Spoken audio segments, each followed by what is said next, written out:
আজকে এমন একটা বিজনেস স্ট্র্যাটেজি বলবো তোমাদেরকে যারা নাকি জিরো ইনভেস্টমেন্টে বিজনেস করতে পারবে, মানে কোনো ইনভেস্ট করতে হবে না, একটা টাকাও ইনভেস্ট করতে হবে না এই বিজনেসের জন্য মোটামুটি।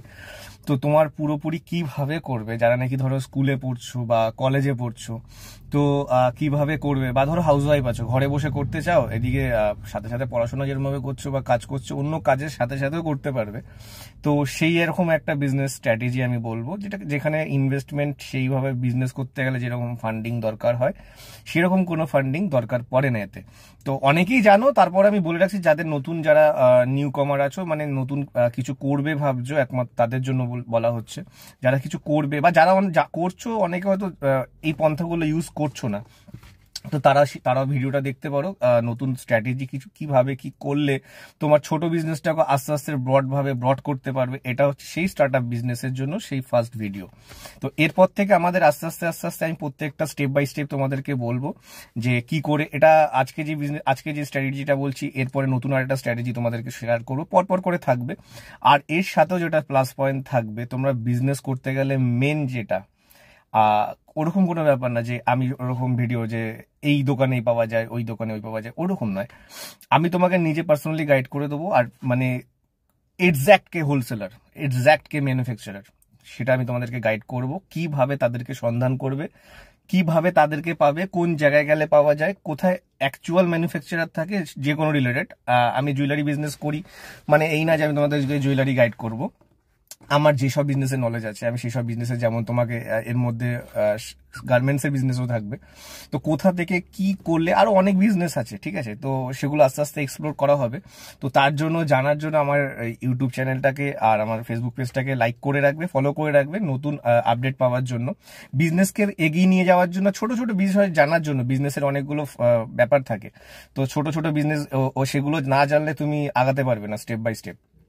তো সেগুলো জানার জন্য ফলো করবে। আচ্ছা, মূলত যে বিষয়টা, সেই বিষয়টা হচ্ছে আজকে যেটা আলোচনার বিষয়, সেটা হচ্ছে তোমার হচ্ছে কি করে জিরো ইনভেস্টমেন্টের বিজনেস করা যাবে। তো জিরো ইনভেস্টমেন্টে বিজনেসের জন্য ফার্স্টে যেটা আমরা বলে থাকি সেটা হচ্ছে রিসেলিং। তো অনেকেই জানো এই ওয়ার্ডটা, রিসেলিং। তো রিসেলিং মানে হচ্ছে, যারা জানো না তাদের জন্য বলছি, যারা জানো তারাও একবার দেখে নিও, কারণ অনেক কিছু থাকতেই পারে এমন যেটা তুমি হয়তো পন্থা ইউজ করছো না, তার জন্য। রিসেলিং মানে হচ্ছে মূলত বিষয়, তুমি একটা প্রোডাক্ট কারোর থেকে নিচ্ছ, নিয়ে সেই প্রোডাক্টের ফটোটা তুমি শেয়ার করছো। মানে ধরো তোমার তার জন্য কি করতে হবে, ফার্স্ট যেটা তোমার কাজ, নিজের একটা প্রোফাইল থাকতে হবে, ফেসবুক প্রোফাইল বা ইনস্টাগ্রাম। ধরো ইনস্টাগ্রামে তোমার ফলোয়ার্স আছে মোটামুটি, বা ধরো ফেসবুকে ফলোয়ার্স আছে। মেন হচ্ছে টার্গেট করবে সোশ্যাল মিডিয়াগুলো। সোশ্যাল মিডিয়াতে এবার ধরো তুমি দুটো চারটে, এবার তুমি ধরো এমন না যে একটা প্রোডাক্টের উপরই কাজ করবে। যেহেতু তুমি রিসেলিং করছো না, তা তুমি জানবে না যে তোমার কাস্টমার, মানে তোমার যারা অডিয়েন্স আছে, মানে এবার অডিয়েন্সই বলছি এই কারণে, কারণ তোমার যারা মানে ফ্রেন্ড লিস্টে আছে, এবার তার মধ্যে এবার কিছু লোকও থাকতে পারে না যে যারা জুয়েলারি পছন্দ করবে, বা যারা শাড়ি পছন্দ করবে, বা যারা অন্য কোনো প্রোডাক্টই পছন্দ করে, ম্যাক্সিমাম মেজরেট, মানে ওখানে যারা ফ্রেন্ডস আছে। তো এই জন্য না, দু তিনটে ফার্স্টে স্টার্টিং এ কি করবে, দু তিনজনের সঙ্গে তোমার হচ্ছে ফটো নেবে, মানে হোলসেলারদের থেকে। হোলসেলার ওরকম ভাবে মানে পাওয়া যায় না, ভালো করে সার্চ করলে তুমি হোলসেলার পেয়ে যাবে। যদি বলো আমি তোমাকে গাইড করে দেবো নেক্সট ভিডিওতে, আমি চাইলে তোমাকে কন্ট্যাক্ট নাম্বারও দিয়ে দিতে পারি ভালো ভালো জায়গার, যেখানে তুমি যাদের থেকে নিয়ে ফটো নেবে, ফটো নিয়ে তুমি রিসেল করতে পারবে। তো রিসেল করলে তোমার কি হবে, ফটোগুলো নিয়ে তুমি এবার আপলোড করলে, তুমি তোমার হোয়াটসঅ্যাপে স্ট্যাটাস দিলে, ফেসবুকের পেজে হোক বা নিজের যে প্রোফাইল আছে সেখানে প্রোফাইলে ফটো আপলোড করবে। আর কি করবে না, সবসময় টার্গেট রাখবে এটাই, প্রাইসটাকে কম রাখার চেষ্টা করবে যে কোনো বিজনেসে। কেন তোমার দেখো, তুমি তো রিসেল করছো, তোমার তো এখানে ওরকম ব্যাপার নেই যে আমার বেশি লাভ করতে হবে। লাভ করার চিন্তা করবে না ফার্স্টে, যেহেতু তুমি ছোট একজন স্টার্টিং করছো, তো লাভের চিন্তা করবে না। লাভের চিন্তা করলে বিজনেস হয় না, ফার্স্টে তোমাকে লস করেই রান করতে হবে। লস মানে এই না যে তোমার পকেটে 2 টাকা যাচ্ছে, লস মানে এই তোমার লাভের অঙ্কটা কমাতে হবে। কারণ তোমার ধরো কথা সাপোজ আমি একটা এক্সাম্পল দিচ্ছি, 100 টাকার একটা মাল কিনছো, সেই 100 টাকার মালটা তুমি ধরো 20 টাকা লাভে সেল করে দিচ্ছ। এবার ধরো কিছু কিছু ক্ষেত্রে তোমার হচ্ছে প্যাকেজিং এর ব্যাপার থাকে, সেগুলো তুমি ইনক্লুড করে নিলে, এবার কাস্টমাররা না অনেক সময় আরো এগুলো ডিটেলস আছে অনেক কিছু। তো ফার্স্ট স্টার্টিং যেটা তোমার করতে হবে সেটা হচ্ছে একটা নিজের প্রোফাইল করতে হবে। প্রোফাইল করার পর সেখানে পোস্ট করছো, ইনস্টাগ্রামে পোস্ট করছো ফটোগুলো, সেখান থেকে অর্ডার নিচ্ছ, আর অর্ডার নেবে সব হোয়াটসঅ্যাপে। এবার কাস্টমার বুঝে কি অর্ডার দিচ্ছে, তার অ্যাড্রেসে পাঠিয়ে দেবে। সব থেকে ভালো সস্তায় হচ্ছে ইন্ডিয়া পোস্ট আছে, ইন্ডিয়া পোস্ট থেকে পোস্ট করতে পারবে। দেন তোমার অনেকগুলো গ্রুপ আছে, জুয়েলারি গ্রুপ বলো, শাড়ির গ্রুপ বলো, রিসেলিং গ্রুপ বলো, অনেক গ্রুপ আছে। সেই সব গ্রুপগুলোতে গিয়ে জয়েন হবে। ফার্স্ট গ্রুপে তোমার জয়েন হতেই হবে, কারণ তুমি যেটা করছো সেটাকে তোমার তো নিজের প্রোফাইলের মধ্যে সীমাবদ্ধ রাখলে হবে না, সেটাকে প্রচার করতে হবে। যদি আরো ভালো চাও, মনে করো যে আরো আমার ইমপ্রুভমেন্ট, একটু ইনভেস্টমেন্ট করবো।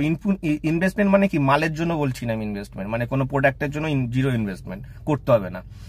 ইনভেস্টমেন্ট করবে কি, তোমার নিজের প্রোফাইলে রিচ বাড়াবে। কিভাবে বাড়াবে রিচ বাড়াবে? তোমার ওই যে প্রোডাক্টটা যেটা তুমি লিস্ট করেছো, ভালো কালেকশন, পারলে নিজে দেখিয়ে পড়িয়ে একটা রিলস করে দাও। ওটাতে পাবলিক আরো না বেশি এঙ্গেজমেন্ট পাওয়া যায়। একটা ফটো দেওয়ার থেকে একটা ভিডিও করে দিলে তাতে এঙ্গেজমেন্ট বেশি আসে। এবার সেইটাকে কি করবে, সেটাকে বুস্ট করে দাও।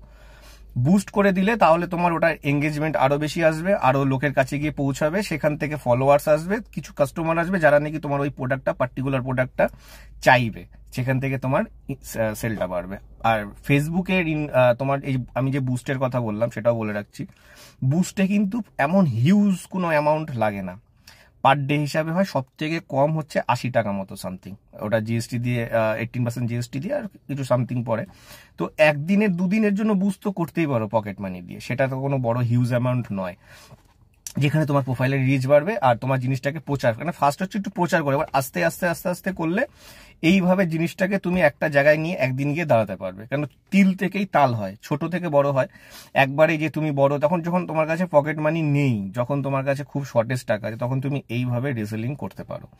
আরো যদি বিশদে আরো কিছু জানতে চাও তো আমাকে এখানে কমেন্ট করো, ভিডিওটাকে লাইক করো, সাথে তোমার আমাদের পাশে থেকো আরো নতুন নতুন ভিডিও আনার জন্য।